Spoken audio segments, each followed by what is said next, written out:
Good morning, Loretta. Pleasure to be back with you again.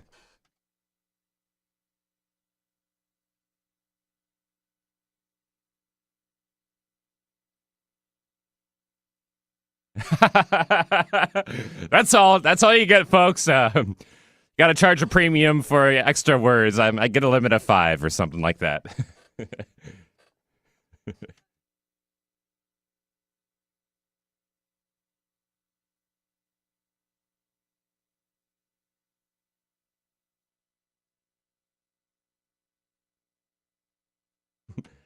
Well, it's been a while since we've had a gray morning like this. I mean, apart from the marine air, these clouds are going to stick around a little bit longer, so we need something to kind of, brighten up that mood after having how many days of sun? Like a record breaking 5 days of 90 above or more, something like that.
And she's on the original Loretta Brown show. Welcome to the show, Dravon. It's great to have you. Welcome. I said to myself, I don't know if I'm on air or not. I'm in someone else's office. Everything, like the chair's uncomfortable. I'm trying to make myself together. But I'm so super excited to be here today. Everything that you're saying, just so, first of all, you both have wonderful, soothing voices. I got to tell you that. Thank you. But everything you're saying is just so on point. And you're right. If you get some time in your hands, you want to try something new, try Reiki. I agree. 100%. Yeah. 100%. Thank you. So since we weren't able to do this before the show, and because I love to do this and all the audience can do it with me, if everybody would just take a moment, put your hand on your heart, breathe into your heart, and connect through our hearts. And I'm connecting with you, Dravon, today, and of course, Nathan, and all the listeners. And it might sound oversimplified or corny, but you know, the heart math people tell us that if we take a moment and we connect through our hearts and we go into what's called heart coherence, that we bypass our personalities and our egos. Who knew? And we get to connect with each other at the level of our soul and our spirit, which is really how it should be, right?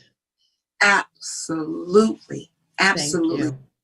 And you know, and to that, I like to add there, you know, whenever we start to have challenges, remember that we're all connected. 70 beats per minute, everybody's heartbeat.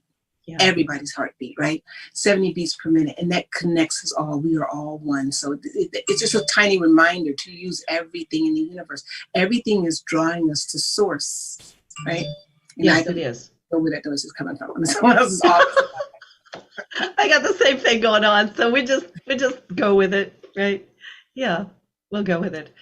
I know you've been on my show before, and people can go in the archives and find that wonderful interview. It's been a couple of years, but I would really like to have you share with us a bit of your story, because goodness, the last couple of years are challenging for people, right? There's been a lot of change, and you know, we have so many things we could talk about today, but I really want to talk about, well, I want you to tell your story, and then I want to talk about how our thoughts affect our lives. Oh my goodness, there is no more worthy conversation on the planet, because all we do is think all day long. And that's a wonderful start to my story, because I have to honestly say that whether we would love to say that I thought myself into the position that I am today, or if you shudder at the idea of thinking that you could have done this to your life, either end of that spectrum, it is the truth. Our thoughts manifest into things. And so I'd like to take you to the beginning of my journey, and my wonderful mom, who I happen to have lost in the physical embodiment. She passed away last year. But she did something amazing with her thoughts, which was the thought of belief, right? That no matter where you are, your thoughts could catapult you to where you want to be. And I think I've told this story many times. I never get tired of saying it, is that as a child, what I thought was horrible at the time is that I spent all day in church on Sunday. Right? It's not a big deal. A lot of people do that, right? But I also spent all day in church on Saturday. I love your mother already. Right. But I thought it was torture, right? So on Saturday, we went to a New Thought church. And on Sunday, we went to a Pentecostal church, right? And my mom would always say to us, never discuss the Pentecostal church with the New Thought people, never discuss New Thought with Pentecostal. And in my mind, as a child sitting through all this, I'm like, well, I don't know why. They're all very similar. Right. Amongst themselves, they thought themselves to be different. So that drives us back to the 70 heartbeats per minute, right? We're all tied from the same source. So through that upbringing was my foundation of knowing that, what I was hearing and learning and being able to put those two worlds together in my mind, if you will, helped me to decide that whatever I wanted to do with my life, there was no limitations in this journey. So to your introductional point is that, I became a pharmacist, and over 30 years practicing pharmacy, was married for over 27 years. And when it was time to say goodbye to that to that union in that manner, I was able to do that gracefully and transition into whatever next role. We'll see what the universe has for me. But as an actress and as a motivational speaker and life coach, all those things tie into my belief, which is that everything that shows up in your life, the good, the bad, the wanted and the unwanted, has shown up for the same reason, and that is to bow down and serve us as we consciously create our next level of greatness. And we want to do that on purpose. We really want to do that on purpose. We want to lead with our heart, like you just said. The mind rationalizes anything that it wants to rationalize, but we want to lead with our heart and move in the directions of our most wild and creative dreams that we know will not only serve us, but to serve the people that are meant to be blessed by our lives. I'm kind of smiling while you're talking. I love your story. I have to tell you, I'm always kind of looking for like, wow, we have some things in common. So I was raised in the Baptist church, and then my father had me read all this stuff on the side. He's like, don't tell your mother. And I'm reading things like The Power of Positive Thinking and Neville Goddard and Wallace Wattles, right? And then we would go car shopping and talk about that. Right? See yourself there. Sundays after church, right?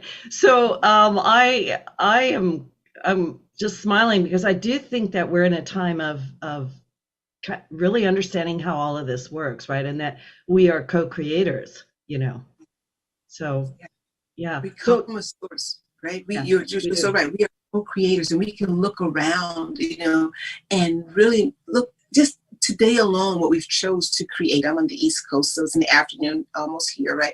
But what you can look at your life and say, what have I chosen to create? Even with my conversations, what have I chosen to create thus far today? Really make it plain and simple in your life. It really doesn't have to be so woo-woo and far out sounding, because it isn't. We create every day. We're just not paying attention to it. Yes, we are. And I'm thinking, so, and like I said, this conversation is so timely. I've had repeated conversations with people lately about, okay, so I have lived a certain life, right? Let's just say that. And my storyline has been blah, blah, blah. And my identity has been blah, blah, blah, right? And I don't like it. Like, I don't know, like where I ended up. So just jump in there and kind of run with that concept. Oh, I love this topic. I got to tell you, I coach a lot of people, from executive coaching to life coaching. And no matter what we're talking about, it does come down to what you just said so beautifully, right? I do this, I've done that, I'm from here, I'm from there. And I'm not happy or not satisfied or not fulfilled with where I am now. And it's going to sound really simplistic when I say it at first. I don't mean to be cavalier about it, because we're going to unpack this today, because I love this topic. Yeah. And that is that change your mind, you will change your life, right? Now, changing our mind is not as easy as it sounds. Changing our mind, I don't know if you guys can hear all that beeping. I apologize. I have no idea where it's coming from. But changing your mind is not as easy as it sounds, because 47% of the activities that we do all day long are habitual, right? We do them without even thinking. So if you're a person who gets up and the first thing you do is, you sigh and just disgust at everything you have ahead of you, you do that habitually. You do that is something you've taught yourself to do. So we have to go into this, I'm going to use this phrase, and you'll get it being raised in the Baptist church, but we have to be willing to be born again every day, right? We have to be willing to be born again. That means we have to be willing to reteach ourselves everything. Right? What does this mean to me? Don't go into that space that we so easily do, is that we see something, we feel something, we hear something, and we automatically determine what that means to us. Let's be born again in that space, and let's stare at that, and let's listen to that and receive that as though it is foreign to us. And redefine its meaning. Yeah. Redefine that tone that triggers you. Redefine that. Redefine fear, because fear is the number one enemy to movement in the direction that you want to go. Right? We've heard that phrase, and you probably heard it too. The devil you know is better than the devil you don't know. Right? We use it to keep us stuck, right? Yeah. right? So, and reverse that and just say, I'm so curious about what it would mean if I responded differently to this feeling that I've called fear. What if that feeling was excitement? They're really the same. It's the same charge. It's the same release of cortisol. It's all of that. It's a stress release. We call it fear. We could call it excitement. We could change the emotion behind it and be driven because of it instead of choosing to be paralyzed. And it doesn't sound like a choice, I know, because we've been reacting to it so long that way. So now we've got to really engage our full being and say, I am choosing. Oh, I feel that familiar feeling in my stomach, in my head, in my spine, around my shoulders. Be aware of what you used to do, and now become consciously aware of what you want to do. Wow, everything you're saying is so rich and full, because it's spot on, and it's exactly what I wanted to talk about. When we are, like, wow, which one of my 50 questions? When we're doing this, when we're unpacking this, when we're taking a look, I mean, like, I think the first thing is the realization that actually I'm not happy, right? Somebody might say, I'm not happy. I mean, I'm not unhappy. Well, I am like that. They'll do that thing where they're not even really sure how they feel, and they know they want to do something different, but then they say, I don't have any idea what that is. So how do they? Go through that. Right there for 1 second, because two things are happening, right? The first thing you started off with this morning was talking about the heart. Your heart has said to you, it is not fulfilled. Now, your ego doesn't like that. So your ego jumps in and starts to rationalize things for you. That we engage the head, right? It's too soon to engage the head. We're starting to look for all the answers instead of really being in that space of feeling first. Just this is what I feel. And you're right. So many people are unaware of what they feel. They are aware, but what they do is before they can really sit with that feeling, they engage the head, the intellect, if you will, to rationalize. And that's where all the confusion comes from. I do, I don't, I will, I won't, I don't know, I guess it's okay. And all along you look back, it's been 10 years, you've been sitting in the same place, and yes, you are unfulfilled, right? So just being in that space and saying, yes, I feel unfulfilled here. I don't have to rationalize it. I don't have to make any move yet. I just want to be in this space. And when the next thing comes, acknowledge that, become aware with that, become comfortable with that. It's okay. It's okay, because that feeling is meant to catapult you to your next level of greatness, but you've got to allow yourself to be aware of it. Yeah, I'm hearing it. So we do have to pause, and we do have to take a look at where am I right now? Mm-hmm. And I think a lot of people spend a lot of time fussing about the past, like, oh my goodness, this thing, and I can't give it up. And, it was 30 years ago, or, and then worried about the future. What if I choose the wrong thing? Right. Mm-hmm. Yeah. And you can't choose wrong. We're so caught up in this, good or bad, wrong or right. And that's how, when I was doing my introduction, I said, everything in this life, the good and the bad. And I've changed it to say the wanted and the unwanted. Right? Because nothing really is bad. You can use everything that shows up in your life, right? So just because you didn't want it doesn't mean it won't be useful. It doesn't mean you need to linger there, right? But you first got to acknowledge, I always use this example of awareness. And if you walked into your room and you said, oh my gosh, this room that I'm in here is blue. If I said, I want these walls to be yellow. Well, I first must be willing to accept the fact that the walls are blue, right?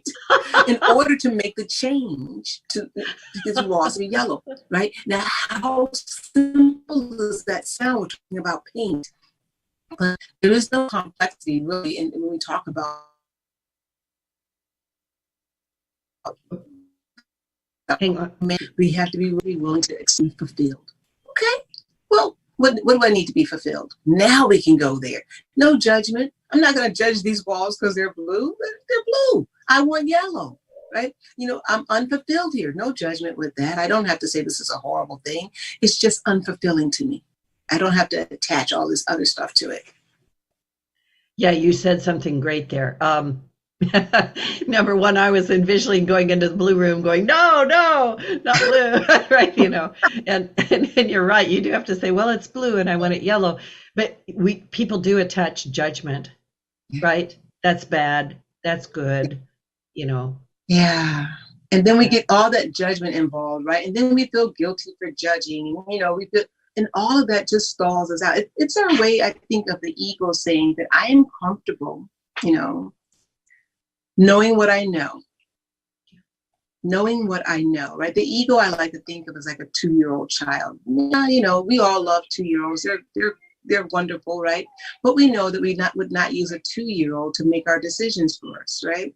So the ego says, you know, you're admitting that you're not happy here, but the ego says, yeah, but I'm comfortable here. You see, I've only got the capacity of a 2-year-old, and change is not what I do. Right? So it gets into this judgment and all that kind of thing to keep you trapped and to distract you. Right? Instead of saying, you know, I mean, we can overcome the ego. We can, you know, we don't fight the ego. We can subdue the ego easily if we would like to, right? Spend the time there. But we accept it. Say, oh yeah, I see the ego is engaged. And I realize that you're judging that. I myself place no judgment on that. Right? That's it. I sometimes use, I'm going to say a touch of humor just to stalk myself, you know, witness myself doing that, going, oh, Loretta, you're doing that thing again, right? How's that working, right? Just to kind of draw it up to where I can take a look at it and not, you know, beat myself up for beating myself up, so to speak. Yeah, humor is so good. This morning at 4:00 in the morning, I normally get up at 4:30. At 4:00, I woke straight up. And I woke, my eyes opened up, and the first thing was my schedule. And I began to worry. Oh, I get this, I'll never get it done. Right. And so then I said to myself, I said, well, Dravon, since you've chosen to wake up at 4:00 to worry, you might as well just go ahead and give up that extra half an hour of sleep. Up with you now. Right. So, and by the time, I'll tell you, so I love that humor. I love it because I could sit there and be, oh, you know, I just made that little funny joke with myself, got myself up, and here we are, you know?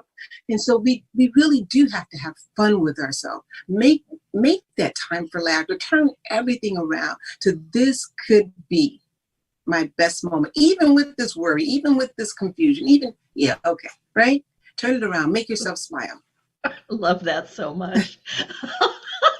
I could lay here and worry for half an hour. Actually, I could use that extra half an hour for getting things done.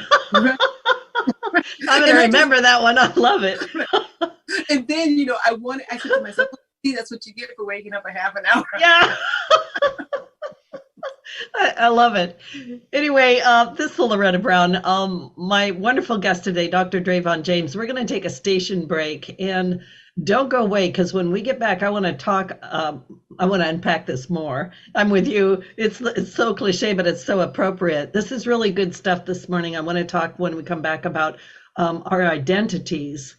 What does that mean? What is an identity, and how do we change them? So Loretta Brown will be right back. This fight is worthwhile. The precious moments are all lost in the tide. Yeah, they're swept away. And nothing. Energy is powerful. It's all around us. Okay, all clear? Mysterious, full of potential. Directing positive, healing energy to raise your vibrational rate through Reiki.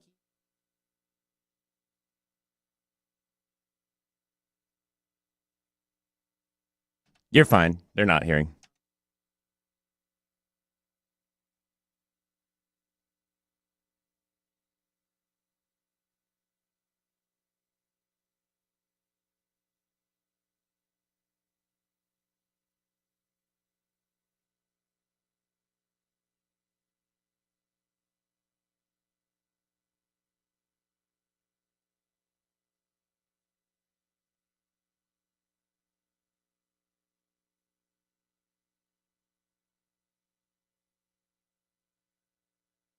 About 15 seconds.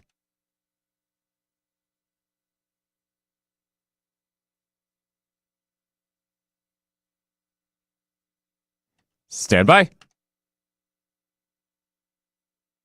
Belonging to your dream.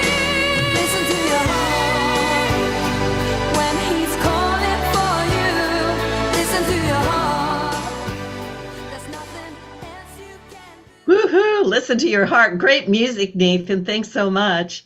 Yeah. Welcome back to the original Loretta Brown Show with my wonderful guest, Dr. Dravon James. Always a delight to have you here from Everyday Peace and 80 million other wonderful things she does. I want to remind the listeners, these shows are archived. You can download them for free, and literally there are years and years and years of them, right? But you can find them at the archives for the original Loretta Brown Show at 1150 KKNW. And of course, we're on iTunes, Podcast One, Spotify, Twitter. We're all over the place. So please check them out. And also be sure to check out Dr. Dravon James. DrDravonJames.com is her website. And she also has a great book called Freedom is Your Birthright. And she does coaching. You might want to reach out. So I want to ask you, I know you're an actress as well as many other wonderful things, right? And I want to talk about identities that people take on. Can you talk about that? And has your ability to be an actress helped given you any insight into those sort of identities that people wear? And you know what I'm talking about. Yeah, I think, I love that we brought up acting because I was in a show a number of years ago, and the host said, well, acting is so phony and pretend, and actually it's absolutely different than that, right? It is probably the realest form of self-expression because it makes you aware, it makes me aware as an actress that I get to choose. They're just words on a page, right? I get to choose how to develop this character. Neither director's going to love it or the director's going to hate it. Either I'll get the part or I won't get the part, but I am creating that person. There are words, right, that show up on that page that were written by somebody else, but I get to make a choice about the identity of that person. How creative is that? Now, here's how I equate that to my life and to the lives of those that I coach is that we get a scene every day that shows up, right? I mean, some of those players we didn't choose and we would not choose given our choice, right? And we wouldn't have chose those scenarios, but it shows up. But here's the most important part. As the main player, the main actress in your life, you get to choose who you want to show up as in that moment. You can shock your whole audience, right? Don't we like that in our favorite show? Like, oh my gosh, I never would have thought that she would have done that. Right. So when we're watching TV or we're in a movie, we're delighted by that. Right. But we get to do that in our own life. Just because we've been playing a certain role, we've chosen certain responses for 30, 40, 50 plus years, doesn't mean that we have to do that. We get to do it if we want to, but we don't have to do that. And that's where seeing your life, my life as an actress, I love this because it becomes more and more clear every time I audition that, I created that character. When I show up here in this place, or when I show up at home or anyplace else, I get to create who I want to be. Isn't that fun? And people will sometimes say, oh, isn't that phony? No, that's the power of creation. If you are not liking what you're receiving in your life right now, knowing that, as you said, you are a co-creator in this, and the only change that's worth committing to or putting a lot of effort in is changing the self that you present, right? Changing how you choose to perceive. Yep, perception is a choice, right?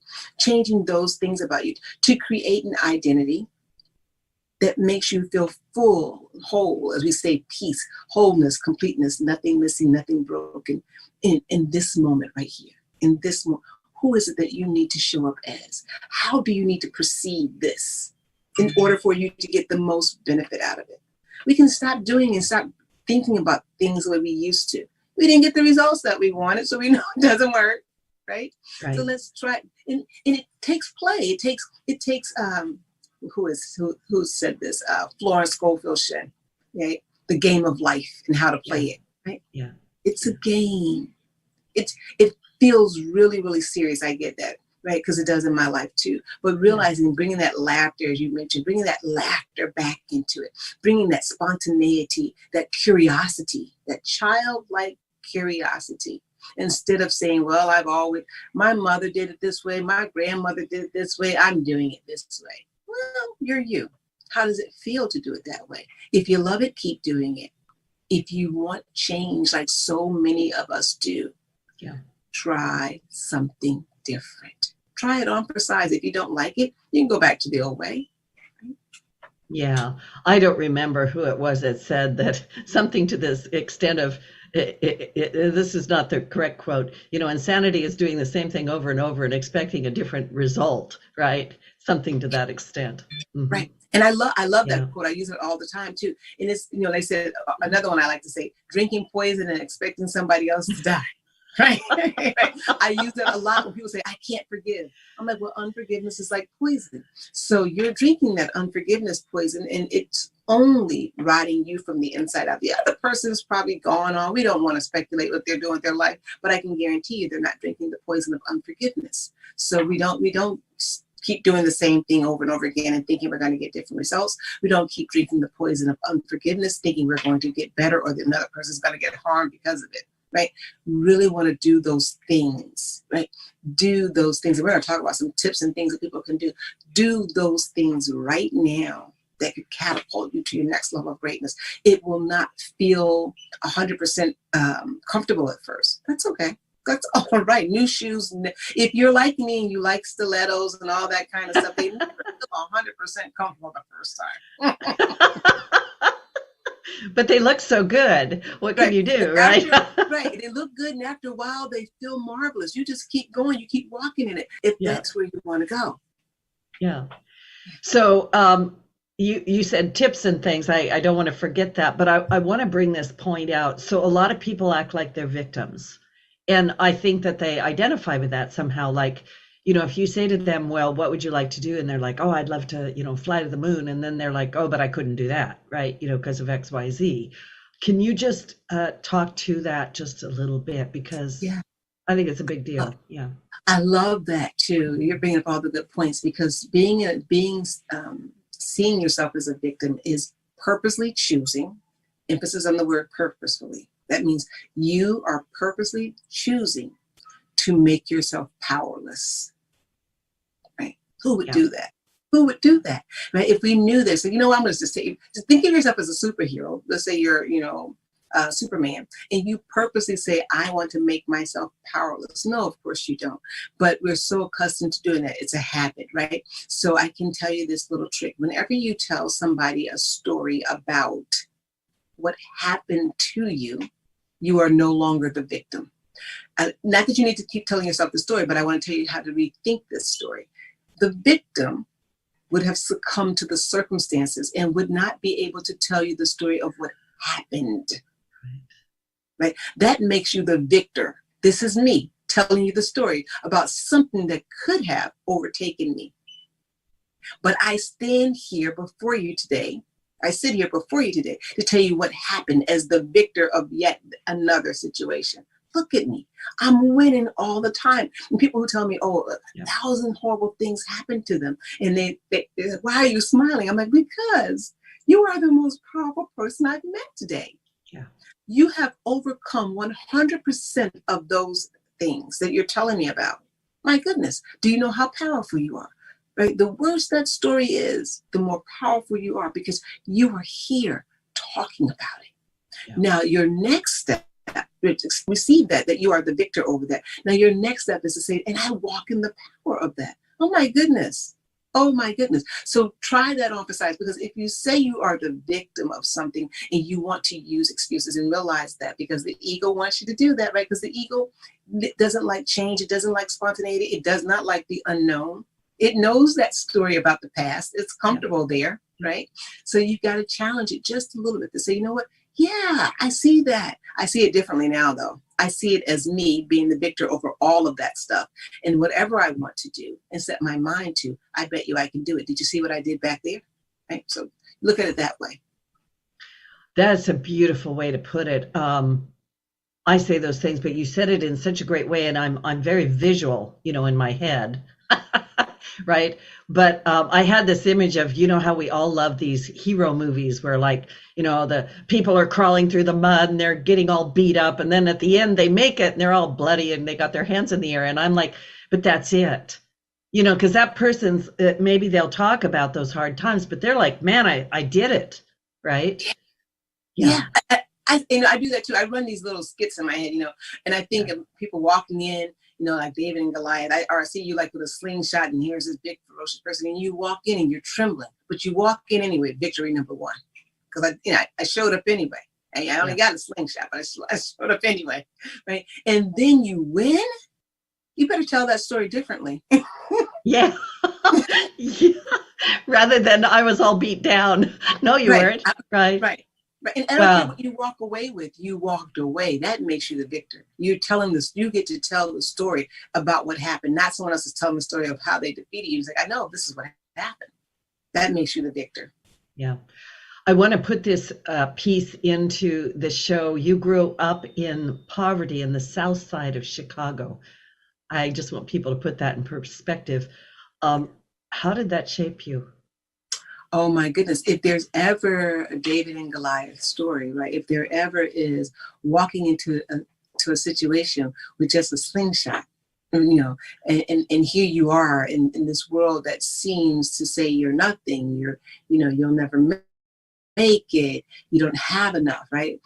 But here's what I had. I had my mom, I had my brother, my sister, and I had my mom's tremendous faith, right? Against all of those tremendous things that happen in poverty. You can only imagine, right? And my mother's belief and my mother's correct thinking and teaching about the power of the mind, right? And so knowing that, I could have walked to the other side of that. I remember when I went to college in Boston and I saw just opulence. I was like, what? People who live like this? And so, just amazed, right? And I could have entered that situation by saying, I'm not equipped to be here, right? But I entered that situation saying, I am more equipped for this situation than anybody that's here. I have endured some really hard times, right? And still maintain a very high GPA, right? And here I am in the lap of luxury, if you will, right? I use my story to say, right, I have overcome and been victorious in much harder situations. So when I got to pharmacy school, they said, no one can work full time and go to pharmacy school. I worked full time and went to pharmacy school, right? And I was like, oh yeah, piece of cake. Because, and it was not a piece of cake, by the way, it was a lot of work, but I had that prior history of being what people would call a victim, but I chose to see myself as victorious. It was just a change of same word, we'll start with the letter V, but I changed the meaning of that situation for myself. And I had a coach for 17 years, 18 years, which was my mom. I encourage people. That's one of my great tips, is get a coach. You pick a winning team. If you're an adult, you're picking the people that you want to be around a lot of the time. Choose wisely. Pick a winning team to support you. So I had my mom coaching me for 17 years. When I got to that situation, I was able to see myself as victorious. And I realized that I had always been faced with those things for such a time as this. I love that so much. I actually believe that's absolutely true and spot on. And it gives you that inner strength, like you're developing abilities as you grew up that, at the time you're just like, well, this is the way it is. Right? This is what we do, right? But later on, there's always that contrast of those people over there are doing that and I'm doing this. And you also brushed across something that a lot of people have trouble with, and that's imposter syndrome. Like, who am I to be here doing this thing, right? Yeah. Yeah. And I got to tell you that a lot of my clients also deal with that too. So that, here's a mantra that I've used for many, many years. I am enough. I know enough. I love enough. I give enough. That giving piece, that last one, I saved it for the end. I give enough. When you take the focus off of receiving and put the focus on giving, it will neutralize that feeling of imposter syndrome. Because when you have given all that you have to give, boy, that feels good. It feels good. If you know that, gosh, I could have helped one person. And I get letters and emails all of the time about, oh my goodness, you said this and it really helped me here. And, and I show up sometime like, I don't know. We're going to help a whole room full of astronauts. They know they're astronauts, right? But, and you get these emails and I say, oh my gosh, when you said this. So when you show up saying, I know enough, I have enough, I love enough, I give enough. Wow. Don't worry about receiving. The imposter syndrome will just drop. Yeah. Make That's that a daily. Yeah, I love that, because a lot of people are quote unquote wounded, or they carry something around because they didn't receive back. They didn't get from that person or that event what they expected to get, right? So, But you don't know where it's coming from, right? no. It's the universe is balanced. Understand that there is no lack in the universe. I don't get to choose what way, who's going to return it to me, right? You give the love. Right? You give it openly. You don't know where it's going to come back in some tremendous way. Ours is to stay conscious, right? Know what color your wall is, right? Stay conscious, stay aware, right? And you see these magical things, these wonderful things happening to you. And you say, oh my goodness, I don't know what thing I did to deserve this good thing, but I'm grateful. So can you talk just a little bit about what systems are? What are systems? Why do we need to develop them? Mm-hmm. So I start off by saying that 47% of our activities are habitual, right? And so a system is what I call magical habits. It means that we're going to create these habits on purpose, right? And they can be, you always start with the simplest thing, and they're different for different people. I'm going to give you, but a system says that I'm going to do things intentionally, not to reach a goal, but to become the person I want to become. How empowering is that? To become the person I want to become. What are the attributes of that person? How do they respond to fearful, hostile, even or scary circumstances? What does that person do? The person that you would like to be. How do they respond when they're not feeling well, or when they're confused? When they have a new height that they want to reach in their life? Becoming that person. So making the systems that help you to become that person. And I want to tell you that once you decide who you want to become, and get very, very creative, as detailed as you can. It may be very general in the beginning, but as you start to flesh it out, here are 3 areas that you can look at.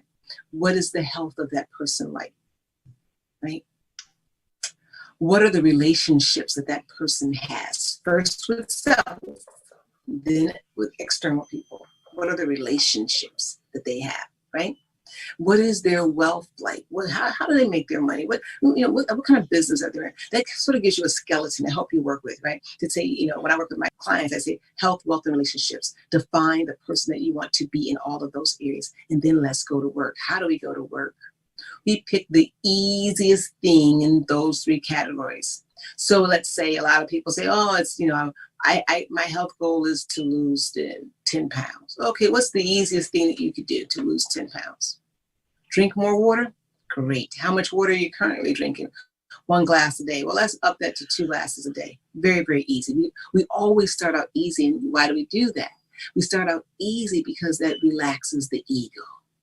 It's not, you don't want to see, like they say, don't scare the 2-year-old. You will not be happy with the results, right? Don't scare the ego. Relax the ego. Say, oh, wow, that wasn't hard.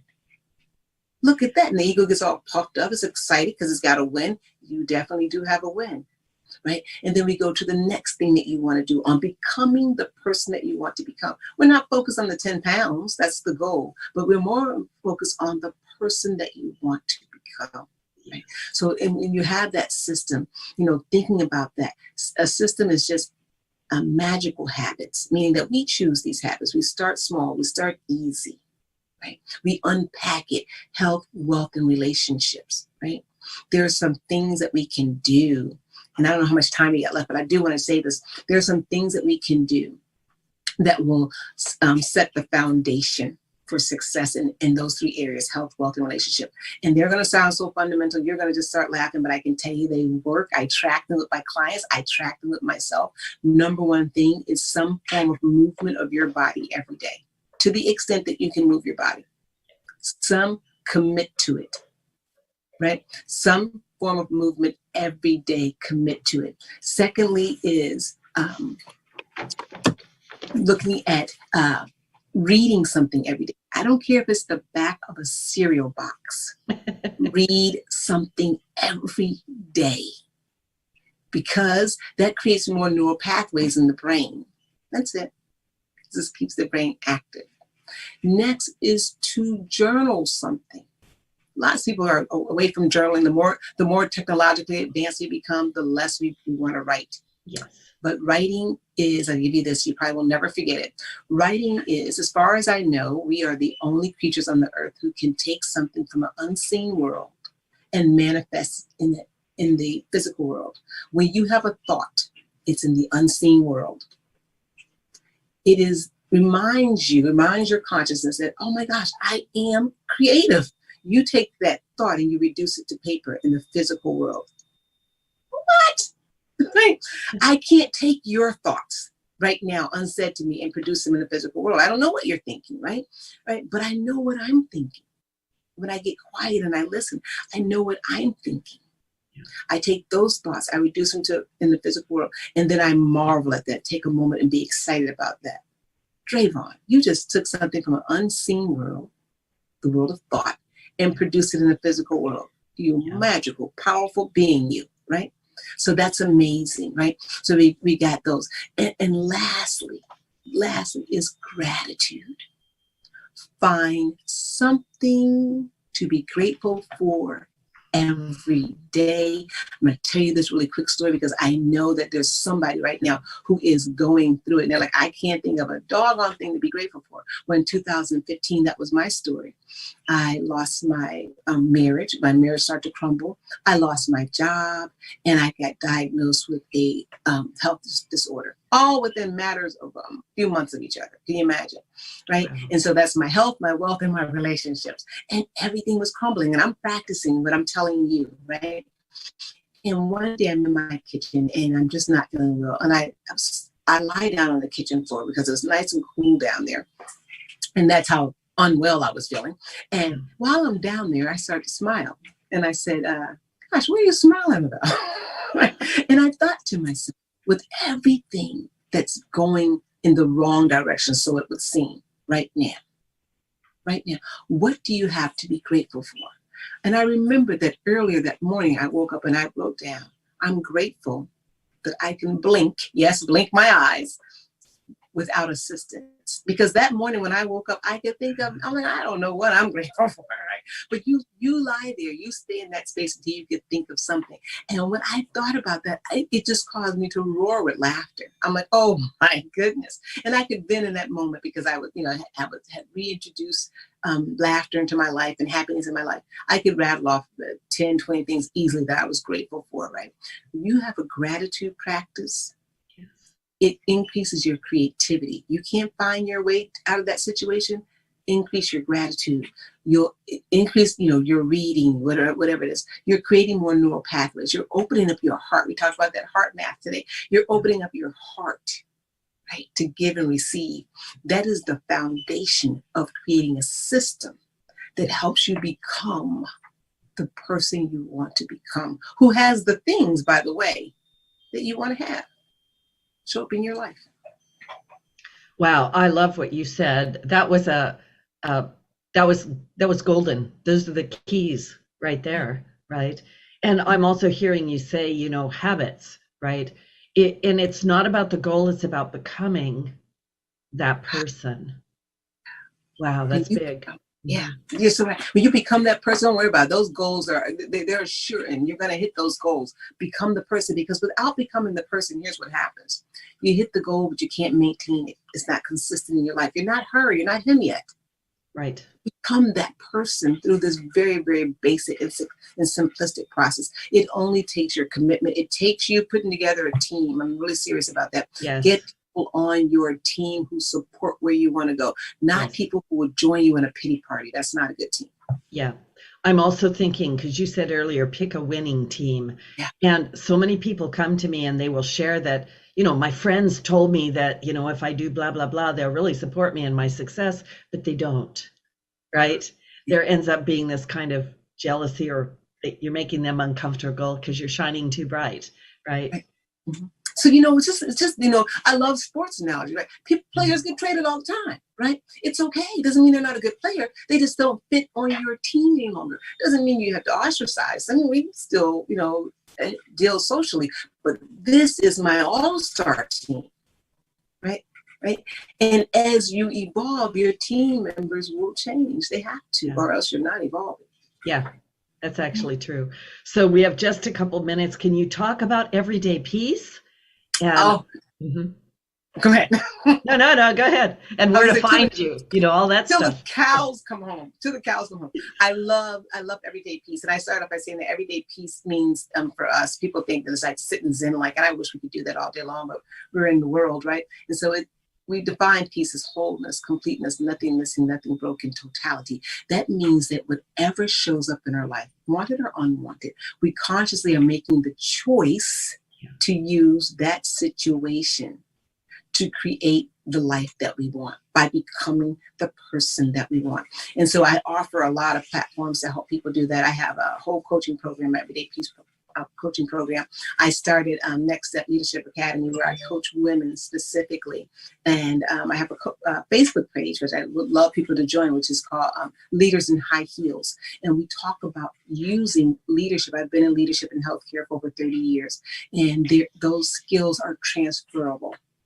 Right? They're transferable, and you can use those skills to improve your health, improve your wealth, improve your relationships. So I teach that, and it's a group of wonderful women who we bound together, and we have this similarity that we want to improve something in our life, whether it's in the corporate world or in our home, or with our family, or just with ourselves. Because the most essential improvement you can have is the acceptance and awareness of self, and loving yourself enough to say, I am or I am not fulfilled, whatever your case is, and this is what I'm going to do about it. I love that. So you offer lots of stuff. Where do they find you?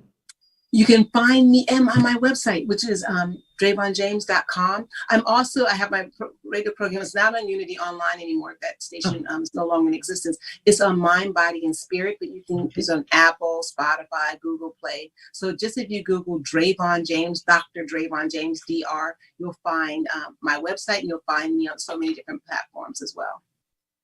That's wonderful. It's been such a pleasure to have you on the show. Any last words? Yes, I do. Last words is this. I want to go back to imposter syndrome, because I know a lot of people are dealing with that. Stick with knowing, if you know nothing else, that you are enough and you are giving enough. Stay right there. Thank you. So much love. Everybody out there, stay safe. Lots of love. Thank you, Dr. Dravon James. The views expressed on this program are those of the